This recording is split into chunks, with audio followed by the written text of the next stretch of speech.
All right, what's up? Welcome in. It is GC Live, our Monday morning edition. As we actually planned to do this after every game this year. There was one I completely forgot we were doing it, but for the most part, you can count on after every game on that Monday edition. We're going to go ahead and knock one of these out and give our early thoughts.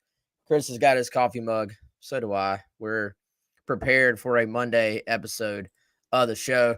But, of course, going to break down South Carolina's loss to Ole Miss. It was ugly, guys. Let's call it for what it is. Let's just, it was rough. First, let me tell you about our friend Clint Hammond, CMG Home Loans, ClintHammond.com, 803-422-6797, NMLS number 71597. As always, Clint, our guy, friend in the market for a home.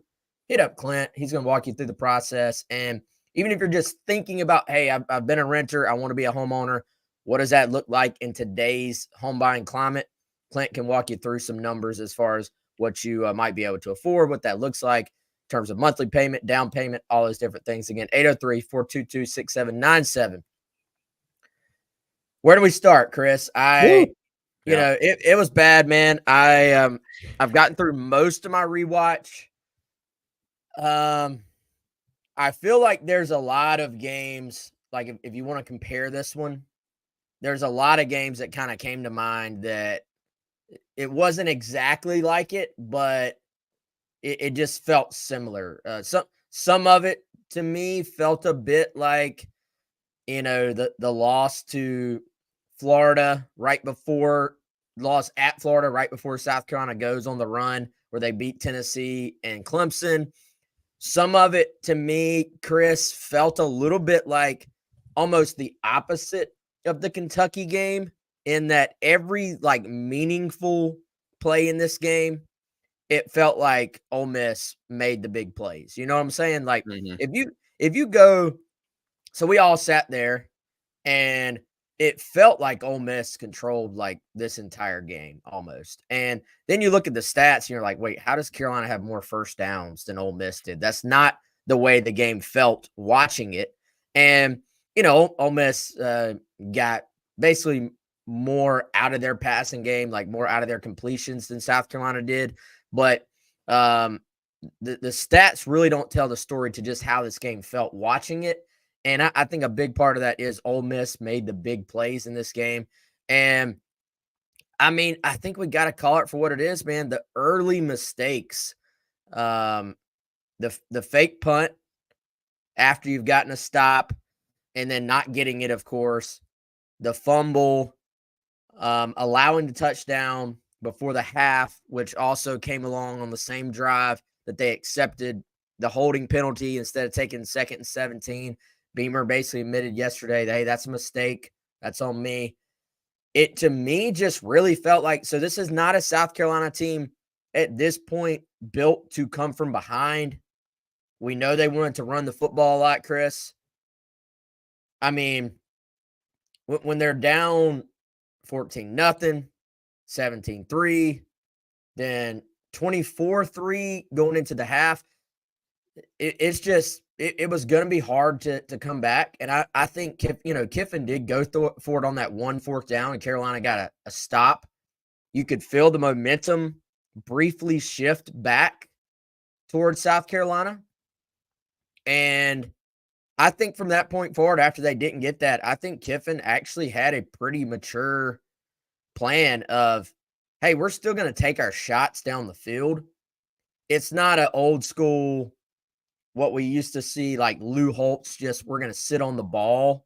I don't think I would say it's overly conservative, but it just felt to me like they weren't going to do anything, or they were going to try not to do anything to put the game in jeopardy. Now, we saw Juice obviously had the fumble down there at the goal line, but for the most part, I think Ole Miss just was content. Hey, we pretty much, until South Carolina shows they can hurt us on offense, we're pretty content just taking our 24-3 lead and letting the clock keep running. Yeah, a lot to unpack in this commiseration session, Wes. I would say, look, what do we say going into this game, right? Ole Miss, you could say, had the overall talent advantage. Remember, people forgot this after Kentucky, right? They lost to Kentucky, which only 3 SEC teams don't have a loss right now. That's been talked about a lot. Ole Miss is still loaded with talent. There are people that have said it's the most talented team in the conference, if not in college football. You might say, that's BS. That's not true. Even if you don't think that, they have tons of talent, right? So this was always going to be a tough game. I think maybe South Carolina's performance as of late, even in a loss to LSU at home, what they did against Kentucky, Ole Miss losing to Kentucky, maybe that changed the paradigm a little bit for people.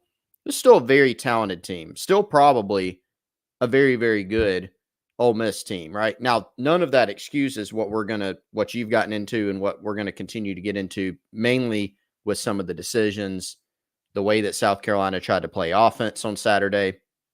There was certainly a lot of bad, but, worth pointing out, this is still a very good Ole Miss team, right? So if you're South Carolina, you're going to have to play very well. Ole Miss probably didn't have a huge margin of error in this game. South Carolina's was very, very small, right? So what did we say going into the game? Nowadays in college football, if you're fairly evenly matched, again, if you give Ole Miss the advantage talent-wise, schematically, okay, this was still a game that most people thought would be pretty close, right? Even Vegas had it at 9.5, 10. That's a, semi-comfortable win, I guess you could say. It's not what the score ended up being. So when you've got a game that's viewed as close, which team makes the big plays in the big situations? Quite frankly, sometimes which team has the ball bounce their way? Like we saw in the Kentucky game, that was the Gamecocks. They outplayed Kentucky, but also got some very favorable bounces. Those things matter, and they can lead to blowouts. And then, which team, makes the most mistakes or least mistakes? And South Carolina made the critical mistakes here, right? Ole Miss was able to neutralize South Carolina's strengths defensively. They converted some big third downs. They hit a couple explosive plays. They mostly avoided big mistakes. You mentioned the Juice fumble for the touchback. That was certainly one. But they were able to force South Carolina into more mistakes. Shane Beamer lamented those after the game, right? You had multiple offensive pass interference penalties, kind of unforced errors. You had forced errors where you've got Jackson Dart clapping. Lane Kiffin said afterwards that was a point of emphasis for them. Shane Beamer said it was a point of emphasis. The Gamecocks played right into their hands, right? Was able to neutralize the pass rush by just either slowing South Carolina down a tick or actually causing them to jump off sides, which we saw in some situations. So Ole Miss just had the advantage throughout the day, Wes, I think, with their composure. Ole Miss heavily penalized going into this game. Both teams had 8 penalties each after this game, but you just got the feeling that South Carolina's penalties were much bigger. They couldn't overcome them. Big decisions, like you said, Wes, from, an on-field administration standpoint, the fake punt, other decisions that were made throughout the course of the game. This is not a South Carolina team, especially against Ole Miss, that's built to come from behind multiple scores down, right? This is a team that wants to play defense, run the football, try to play from ahead. And when they've been successful, that's what they've done. Ole Miss was able to kind of eliminate and just really tear up that game plan for South Carolina. But a lot of it, frankly, man, was, some self-inflicted stuff, whether it was those decisions that we referenced, missing some opportunities. There was a lot of bad in this game for South Carolina. And I think, Wes, most of it on the offensive side of the ball are some of those big decisions that you mentioned. Yeah, and I think to sort of, this is the same point you're making, but you're not going to win games in this league with that number of mistakes. And you can put mistakes, like you can put a bunch of things in that bucket, but decisions, lack of attention to detail on things. I think it's attention to detail is one of those like coaching cliches that gets thrown out, and but man, there's been a lot of that, and I think the number of penalties, and again, we've talked about this on the radio. I don't think I've talked about this on the show.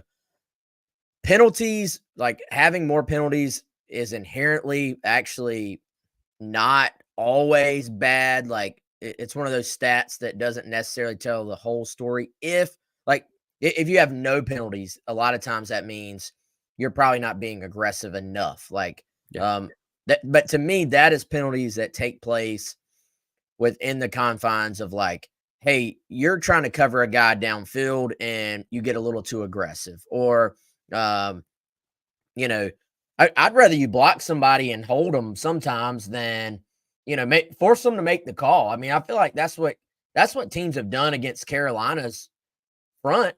Ole Miss is holding a lot. Kentucky held a lot. LSU held. They call some of them. They don't call some of them. So, I think penalties are not inherently a stat that's just like, hey, if you have too many penalties, you're going to lose.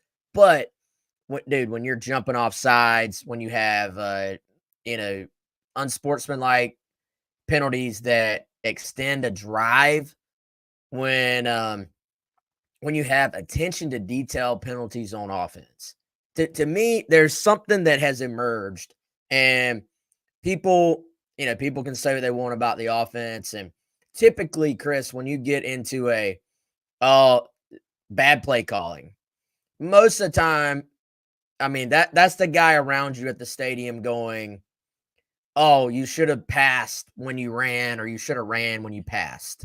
We're not going to do that here. Like, I don't, that's just too surface level. I feel like I tend to think, though, there are things with the offense that are worth questioning.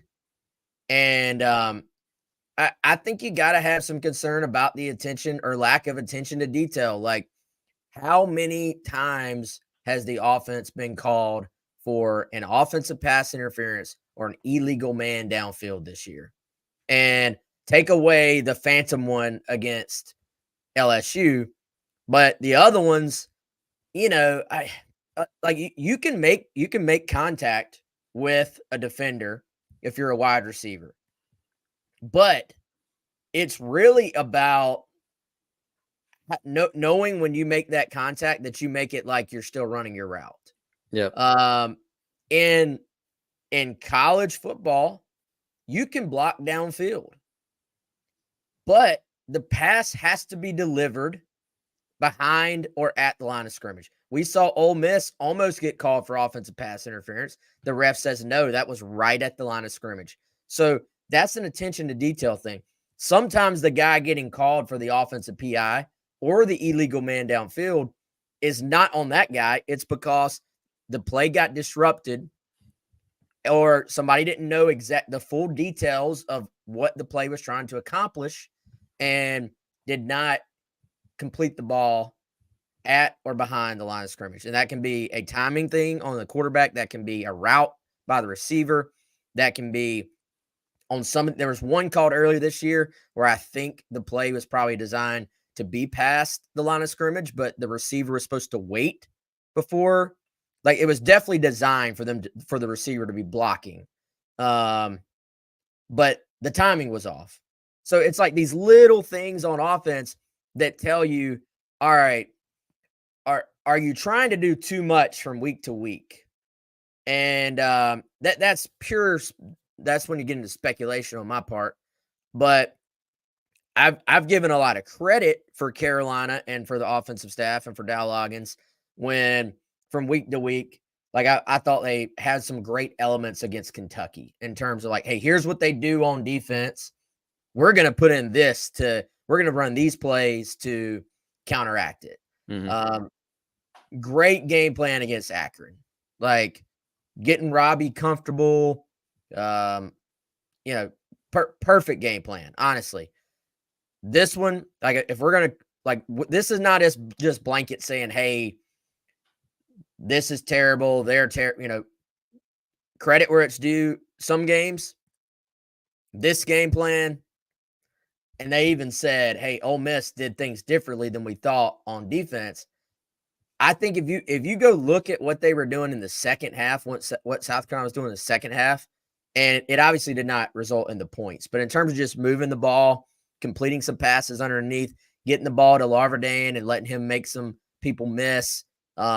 Looking back, and I think they would probably say the same thing. That's what you wished you were doing in the first half, I Yeah, think. Like, right.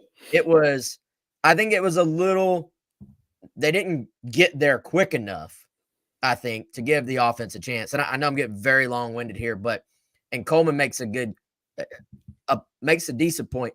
Our receivers aren't getting open. There's no separation.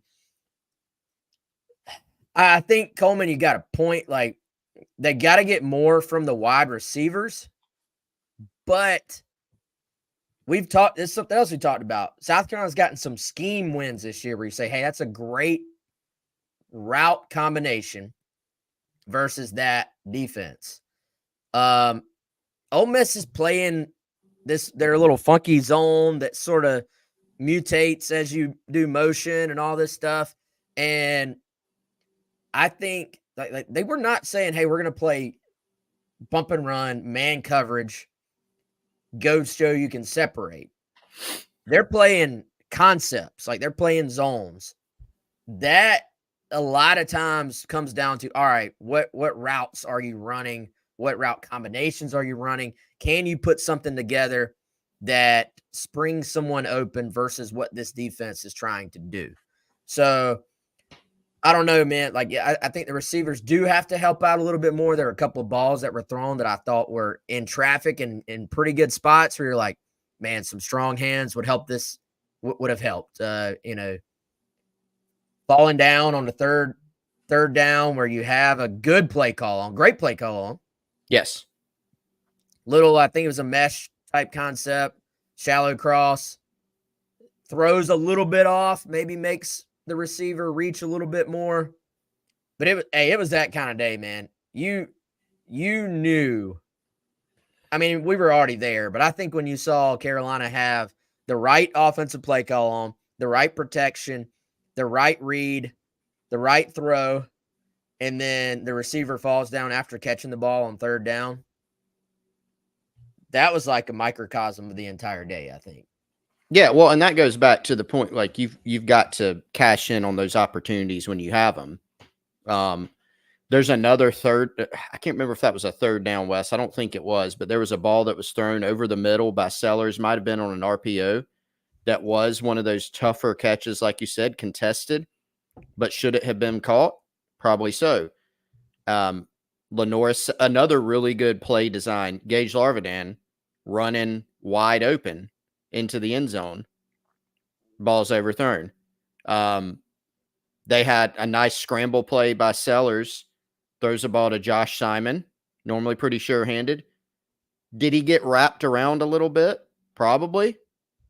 But again, you can't, as we know, if your game plan is we're going to rely on the officials, you're not going to win many games, right? I mean, to your point about holding earlier as well. Should Simon have hauled in that ball?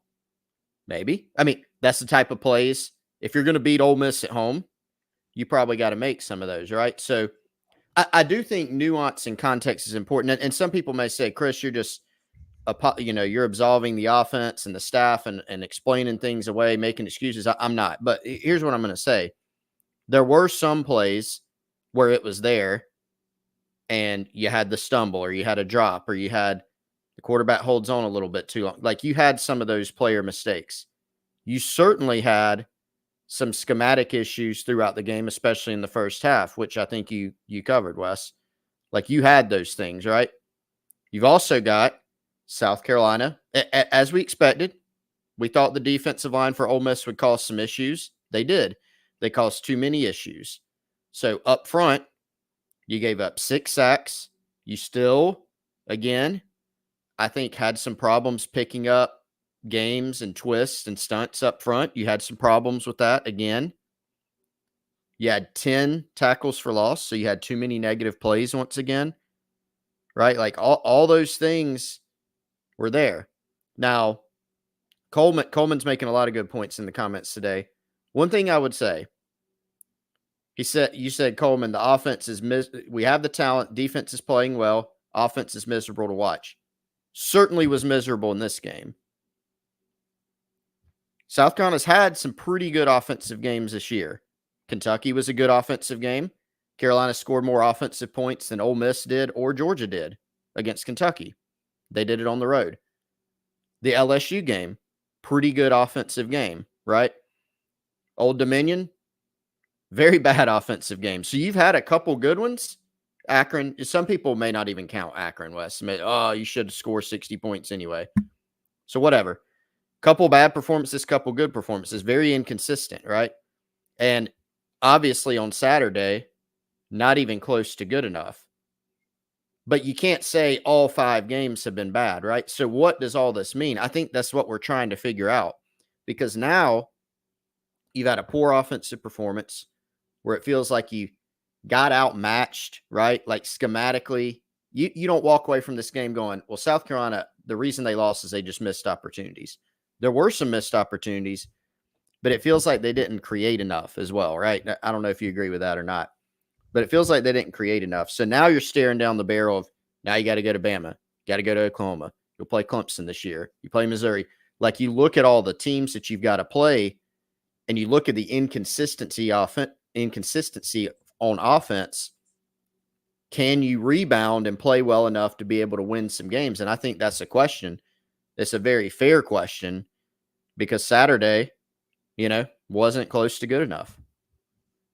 Yeah, and that's you sit here after 1 week, 1 game, you feel really good about this team, I think, and then this felt more like the obviously different opponent, so Ole Miss was able to make you pay, but it felt more like the Old Dominion game that you just really could not get on track offensively. But I think some of that, again, this is not an offense that necessarily is built at this point to come from behind. And so I think the game, man, the game just felt like Ole Miss was in control, ever since they go up 2 scores. And Ole Miss was going to have their success on offense. So it's not like if you don't give them those short fields, they weren't ultimately, like, they weren't getting shut out, obviously. But, and I can see the allure of, hey, if we have this fake punt and we can just stay on the field, keep this crowd into it. To me, that's one of those calls. You can only keep it on if for sure. Like, you better be 98% sure this thing's going to hit. Now maybe they were. Maybe that was the 2%. But the crowd was in it. Defense had shown, there was an early point, Chris. I looked at you. I said, hey, the defense is 2 for 2 on stops when Ole Miss has had to, just go the length of the field. And they're 0 for 2 on short field, and then the turnover, which wasn't an entirely short field, but still was kind of a momentum change in terms of giving up Ole Miss touchdowns. And so, were there some issues on defense? Gave up too many plays down the field? Yeah, but for the most part, against an Ole Miss offense that is, very talented, they hung in there. They gave you a chance. Still, you go back to some discipline issues on there as well, though, with the offsides. Of course, the Dylan Stewart play there. But you know what, dude? I think, and I know, so South Carolina offensively is not Ole Miss, and we all knew that coming in. We said all year long, hey, they're gonna have to be a run the football type offense, and they're gonna have to throw the ball 70% of the time. I do think, look at Jackson Dart. And he's got more passing yards, I think, than anybody in the country right now, or he did coming into the season. So you're comparing a veteran to a redshirt freshman who, and I do think, a little bit of what we saw from Norris is the result of, hey, this is a redshirt freshman who then there was a bye week last week and he missed the Akron game. So those are valuable reps that he could have gotten against Akron that did not take place. But when you're kind of run the ball, you put so much pressure on the throws you do try to make. See what I'm saying? Like, Dart missed throws as well. Dart missed some throws, but also he's getting more opportunities to go throw the ball. So he's in a rhythm. If he misses a throw, it's all right. I'll get the next one. If you have a sequence of downs and it's 2 runs and a pass, you almost always have to, unless you're getting a chunk run, you have to complete that one pass to stay on the field. And so if you're trying to sort of just have a 10-play, 12-play drive, you've got to complete that one pass every single one of those sequences. The chances of doing that every time, especially with a young quarterback and a receiving core that's still coming along, chances are not high. Yeah. Ole Miss, they're going, we missed the throw? No worries. We'll hit the next one because they're continuing to throw the football. Also, did they hit all their downfield throws? Of course not. They missed several of their downfield throws. Mm-hmm. What'd they do? They kept throwing them. And now I know some of that is defense. That's predicated on your defense. And, Ole Miss is dropping everybody back. I get it. Like, you can't just throw straight into the defense. And Joker saying, what's going on? If they're dropping, if they're playing cover 3 and they're dropping all their guys into zone coverage and you just throw the ball up, that's not going to be a recipe for success. But, Ole Miss manufactured some of their shot plays. They're running quick hitch, slant, short throw. Then what do they build in? We're going to go hitch and go.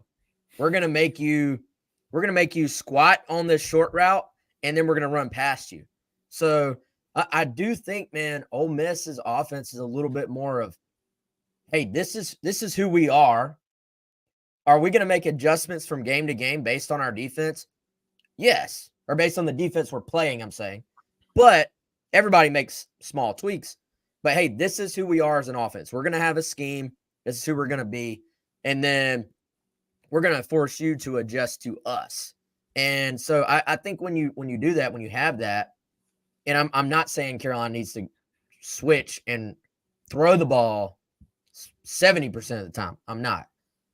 But I just think my final point, getting back to it, is you put a lot of pressure on those throws to be completed when you're only throwing it like once out of every 3 plays.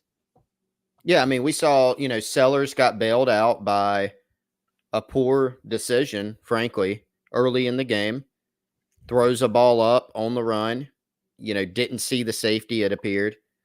Ball gets picked off, but Larvidan got knocked down to where he didn't have a chance. So you got a defensive pass interference. So you got bailed out on that one. And, as Mr. Joker here pointed out, 17 yards was your longest pass. You didn't throw the ball down the field a lot. Some of it was Ole Miss's scheme.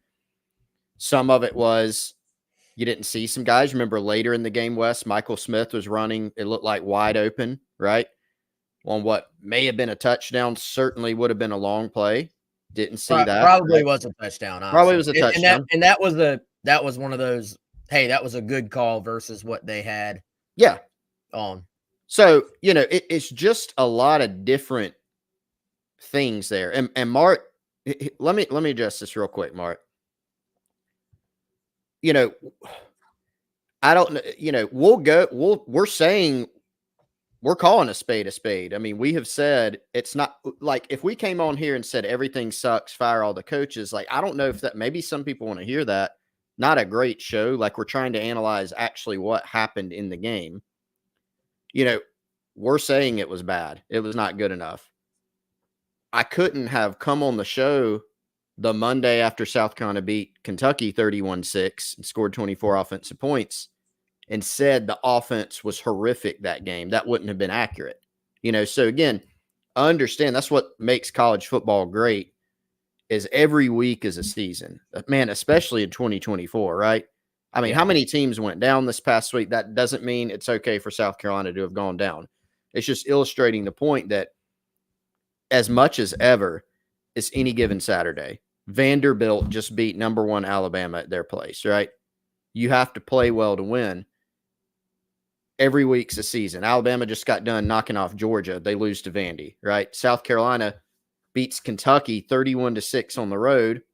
has an all-time classic with LSU, whoops Akron, and then you get this poor result, right? So everybody wants more consistency that's hard to find.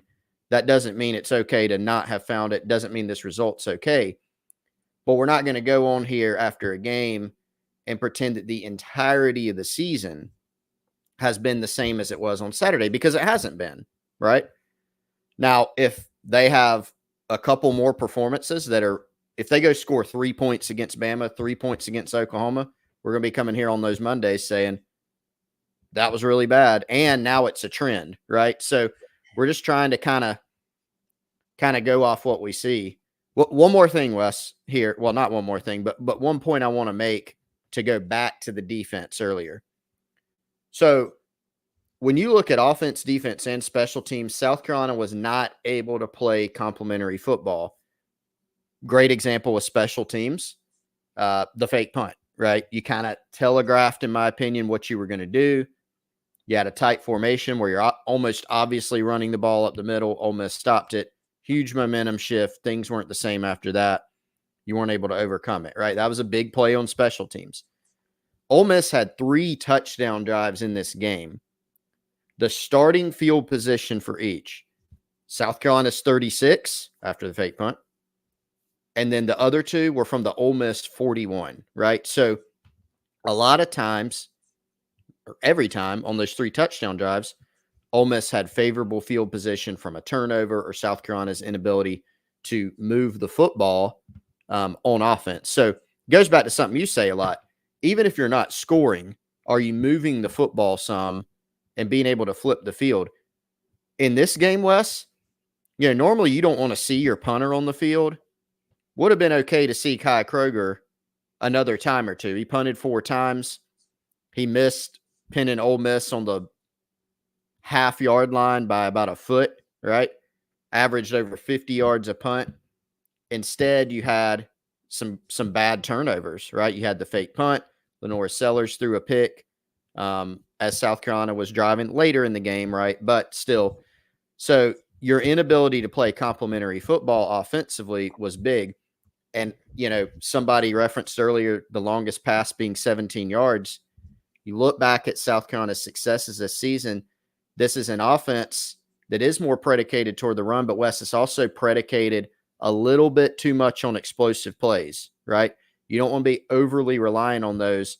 Ole Miss was able to limit the Gamecocks' explosive plays to that affected field position. And then, of course, the Gamecocks weren't able to get a score off of an explosive play either. And I've got the game on in the background right now, and this is so Carolina just got called for the second offensive pass interference of the game. This is midway or late third quarter.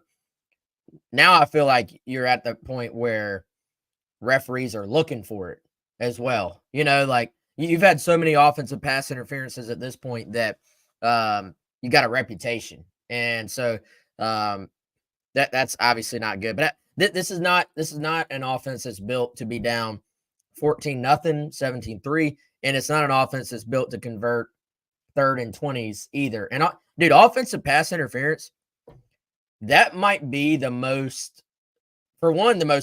I feel like I don't know if I've seen Carolina get called for this many OPIs in like 5 seasons, as much as we've seen in 5 games.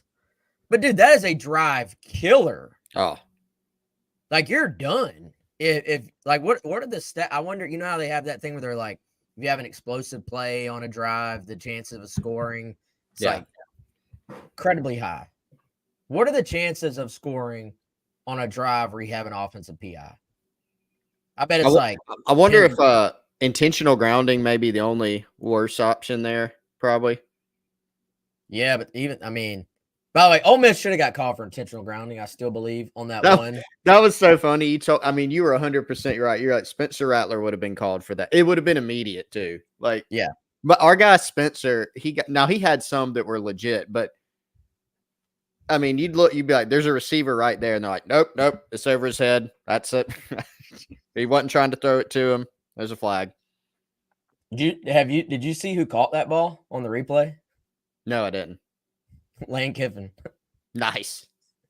So I didn't notice that in person, but yeah, Yeah. Lane one-handed it and then like threw it at the ref. Okay. Threw the ref, at the ref, one or the other. But anyway, I don't know, guys. I don't know. This is the roller coaster, right? Yeah. And right now we're in everybody's like, hey, fire everybody. I'm done. The team will bounce back. They're still going to win a game. Nobody expects them to. Like I've seen Prediction? Well, I mean, dude, we've seen the movie. Yeah.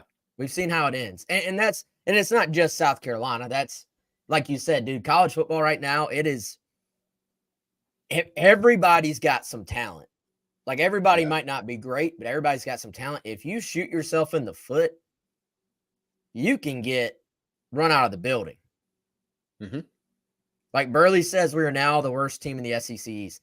Burley, you weren't saying that a few weeks ago. Well, you might have been. Burley's never seen anything positive, I don't think, if he's the guy I'm thinking about. But most people were not saying that. Like, yeah, it's easy to say that after what we saw Saturday. What will it look like when they bounce back and play great? Then, some people will say, hey, everything's fixed. That won't be true either. Like this is the roller coaster. I think that the two keys, and you get into like symptoms versus problems too. Like the big thing is, can you ultimately, and this has been a topic actually for a few years now, can you find that consistency that you're looking for if you're South Carolina? Now, everybody is searching for that. But I think the thing is, if you're Beamer, if you're the staff, can you isolate the problems that are consistent issues? Mm-hmm. And man, the attention to detail, the penalties. Beamer was asked, hey, what are the repercussions to penalties? Yeah. And that's something most coaches, and Beamer did. Most coaches are going to kind of keep that in-house a little bit if there's like punishment. But and I'm sure there's like rules about that stuff too. But I think reassessing, like, hey, if you have a really, really just not very good penalty, do you spend some time watching from the sideline? Like, are there some things you can do to make penalties that are not within, basically mental penalties is what I would call it, that there are greater repercussions to having committed those? I don't know. I don't know what the answers are, but they got to figure something out. Chris, there was also a question earlier of, do we think South Carolina's better off the whole backup quarterback thing? Put the backup quarterback in. Yeah.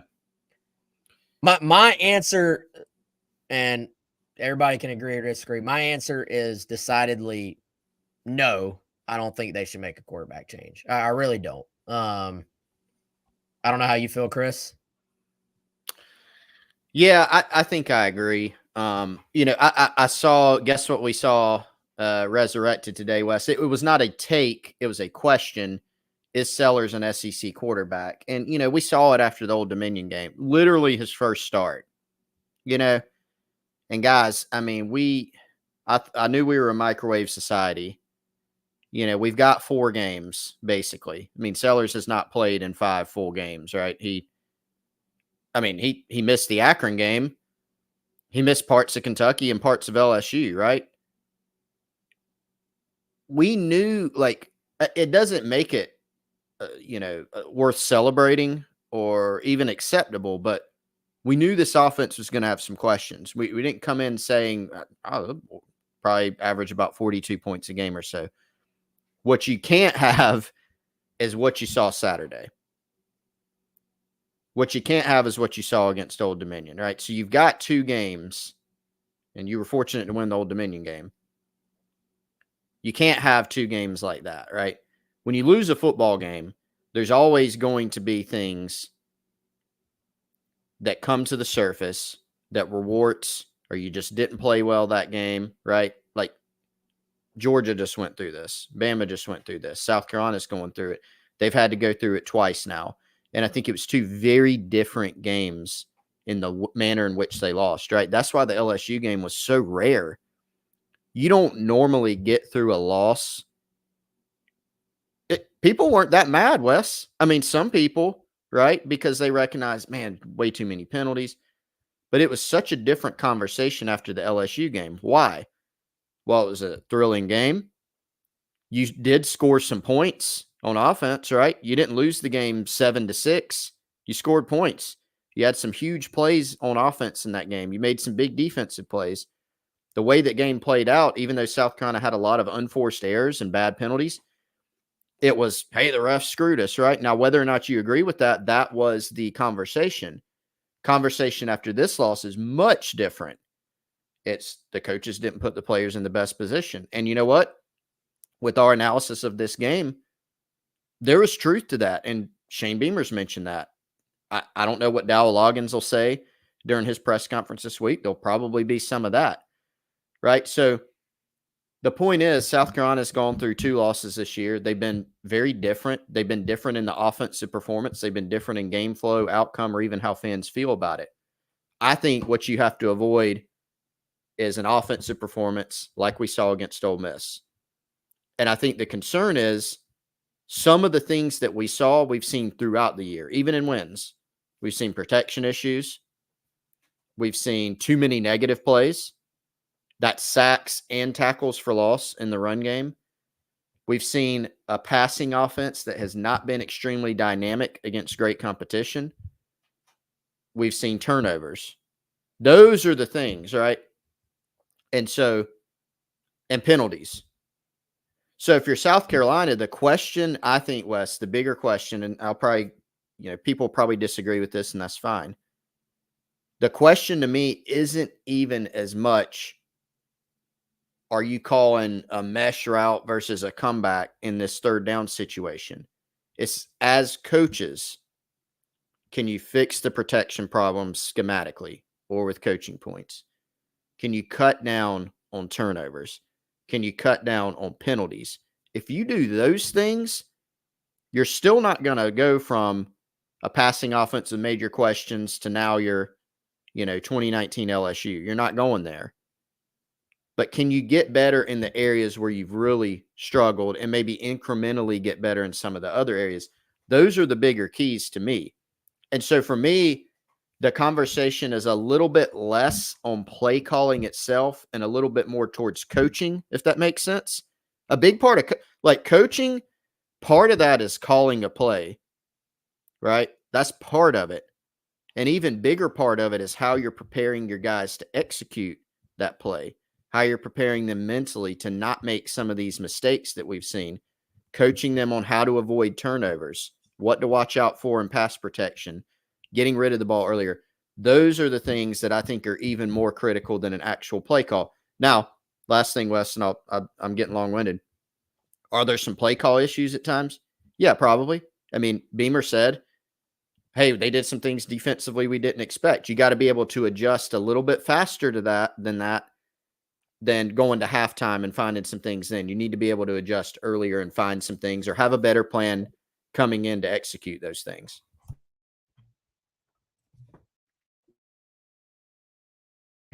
Sorry. All right. Gotta tell everybody real quick, Chris, about game time. I was trying to get my read here ready. What game do the people want to go to? Who's going to Bama, man? I'm going. Who's going? Chris is going. Our guy Pascal's going. I know that. Oh, Pascal. Yeah, we're gonna do it up. Can the people get Bama tickets if they still want? They can. I can do that right now. Now, okay. I'm gonna be honest. Bama, that comes at a pretty high value. Okay. All right. So all you gotta do, games, concerts, events, go to gametime.com or gametime.co. Don't go to gametime.com. That's one thing they tell us do not say, and I just said it. Go to gametime.co or download the Game Time app. And pretty simple stuff. see it right there. I pulled it up in a matter of seconds. There is, what is that now, Chris? Saban Field at Bryant-Denny That's right. Stadium. And you see that little star right there? That's what's called a super deal on here. And it's going to tell you that that is in the top 1% of value for tickets being sold for that game or event right now. And also, it's going to give you that all-in price, Chris, which means once you click it, it's not going to add all these other random additional things on there. That's going to tell you exactly how much it's going to cost you right then and there, right on the surface. And they have a new feature called Game Time Picks, which makes it easier to get tickets to see your favorite team play live, even easier because Game Time Picks will filter out the fluff to show you only the incredible deals on great seats so you don't have to waste time searching through thousands of tickets. So like we've been telling you all season long, download the Game Time app, create an account, use code OWN3 for $20 off your first purchase. Terms apply. Again, create an account, redeem code ON3 for $20 off. Download Game Time today. Again, gametime.co or Game Time app. Terms do apply on that deal, but give it a shot and get $20 off. Head on down to Bama. I'm telling you, man. I'm not going to be shocked. Like I think we've said for a long time, this game will be very tough for Carolina to win. Mm-hmm. I'm not going to be shocked at all if they go down there and like play way better and it's way closer than anybody thinks. Like that 21 line, like 21 points, is what you would expect given everything. But I wouldn't be surprised if they cover just because this is what happens in college football. Yeah, and this is what happens to South Carolina. Look bad one week, and then everybody panics. I mean, not that Kentucky and Bama are the same, but remember the conversation coming off the ODU game, and then Carolina goes into Lexington and hammers Kentucky. So yep. the every game stands on its own merit thing, so true. So true. Yeah, However, I mean, go ahead, Wes. I'm sorry. I thought you were pausing for effect there. But, however, I do think that like there are some issues we've seen in the 5 games that are consistent that have to be cleaned up if Carolina is going to have the season they want. But also, I've seen the movie enough to know that one terrible performance does not mean that this season is over, because in this league and in this sport right now, if you show up and have some bad moments, you will get run out of the building. Mm-hmm. Like you absolutely can get run out of the building. Kentucky is probably sitting there going, how did we lose to South Carolina based on what they saw last week? So, I mean, that's football. I also very much understand people being ticked off and being pissed off about the game. Yeah, here's time. Like I think he's talking about, Wes, your thought on in college football, teams week to week can lose a game, look terrible, win a game, look great. But see, we are getting pounded. I mean, maybe, but look, I mean, it's what you said about Old Dominion. That's what everybody said about Kentucky. Yeah, there is not. Yeah, we're not going to win that game, you know. And then after Carolina beat Kentucky soundly, Kentucky stinks. You know, they're not going to beat anybody. They go beat Ole Miss, right? They take Georgia down to the wire. I mean, Vanderbilt, Wes, they're on a roller coaster, right? They beat Virginia Tech in week 1 in overtime. They lost to Georgia State. Go to 2 overtimes, lose at Missouri, beat Alabama. But you look up and down Vandy's schedule, like they're way improved, right? But are they going to win another SEC game this year? Maybe. Maybe not. They might win multiple SEC games. They might be the Gamecocks. Might go to Kentucky and win. But they might go over. You know, they might go on the road and lose to Auburn and lose every other game. They have a really tough schedule. So, as everybody does in this league. So you can't, we can predict, we have to predict games every week. We try to go off, but I feel like it's harder than ever to predict what the heck is going to happen, right? It's very, very difficult. So, you know, I agree with you. Well, certainly it's not time to make Alabama picks. I think we, you know, can probably recognize that's going to be very, very difficult, but you can't sit here and make an absolute prognostication on just about anything nowadays, Wes.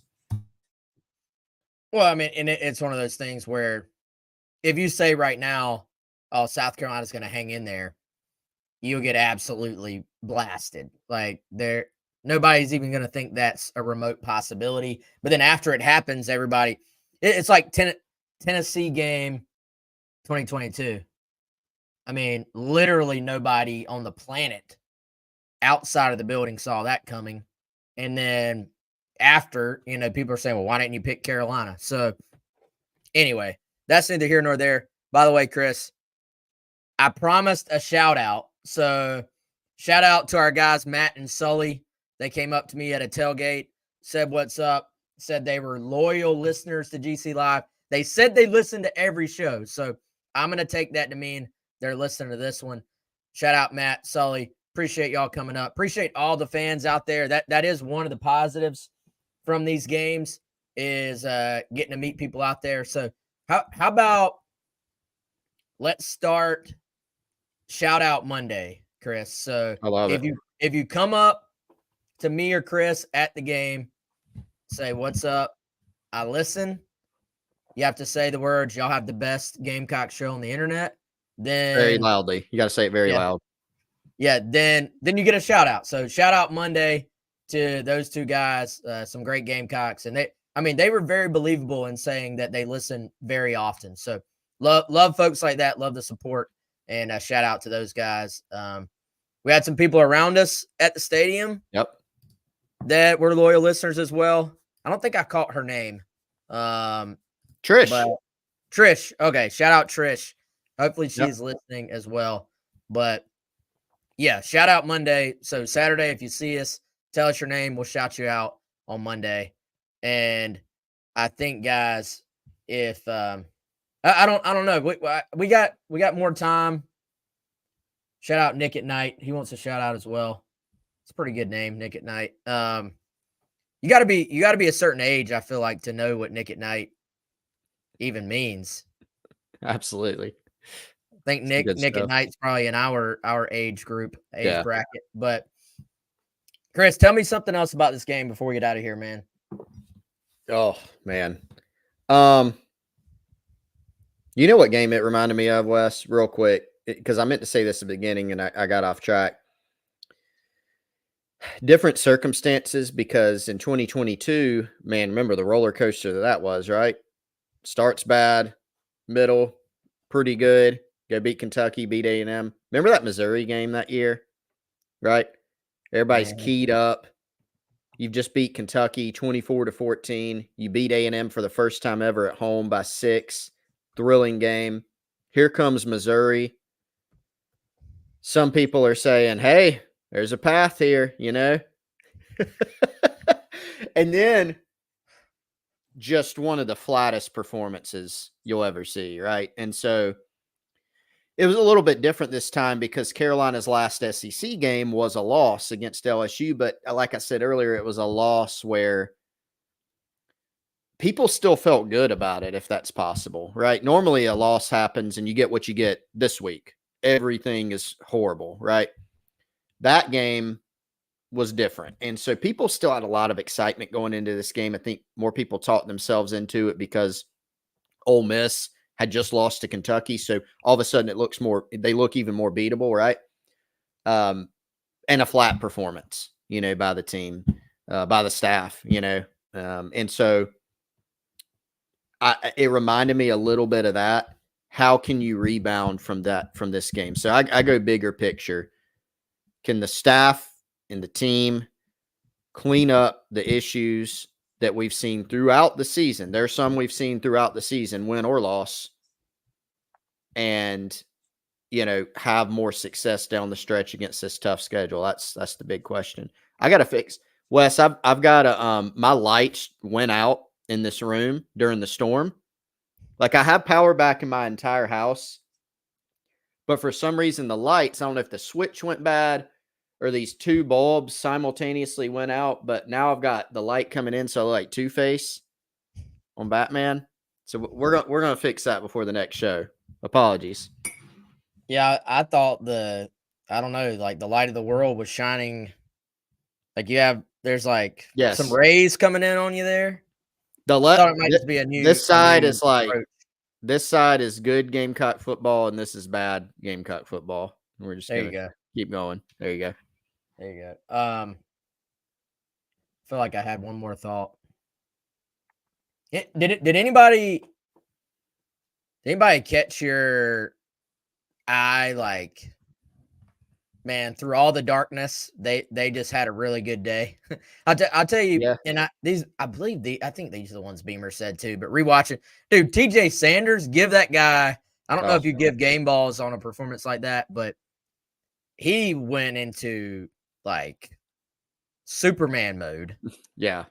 One time he got tackled to the ground, like held, Yeah. grabbed, and got up and chased the guy down and still made a tackle. So I think I thought Javon Kinlaw, or I keep doing that. Jalen Kilgore. That's the most random. Well, the JK The JK. Yeah. Yeah. for some reason keeps getting me. Jalen Kilgore, I thought had a really good day. Judge They did. Collier had a good day. Kai Kroger, Gage Larvadan. You stole mine. Yeah. Get like we said that to each other during the game. We're like, oh, well, this is why you heard like Gage buzz during the spring, right? And then you didn't hear as much at the end of preseason camp, beginning of the season. Where's Gage? I thought he was the best guy during the spring, and we find out he was banged up. Not 100%. He, now Wes, he's built. This is 2 games. It's not just like we'll see if it continues to build, right? But he's now had 2 straight games where you're going, okay, Gage Larvadan, like he's doing some things. He looked good out there, showed good hands, slippery in space. Probably a guy that the staff's looking back going, hopefully, if you're a Gamecock fan saying, well, they got to get him more involved. Hopefully he's a guy you can continue to get more involved as well. Yeah, they got to get Jared Brown completely healthy, I think. But, I mean, I'm sitting there going, Larvadan, Mazio, and Dre Jacobs, depending on Jared Brown's health. Like, I feel like those look like your best 3 at receiver right now. And Jared, I think healthy Jared, he's in there. He's in that mix. But that, to me, are the ones you're starting to see kind of emerge a little bit and make plays. But, again, I think it's hard to get going when there are very limited passes called within a game. But anyway, hey, we're up against it on time. That's going to do it for today. We'll be back. So we'll have, normal schedule. We'll be back tomorrow after Beamer Talks on Tuesday, and we'll go from there. But all right, y'all. Appreciate you coming in and I guess commiserating on what we all witnessed on Saturday. But for Chris, I am Wes. Y'all have a good one, and we'll see you soon.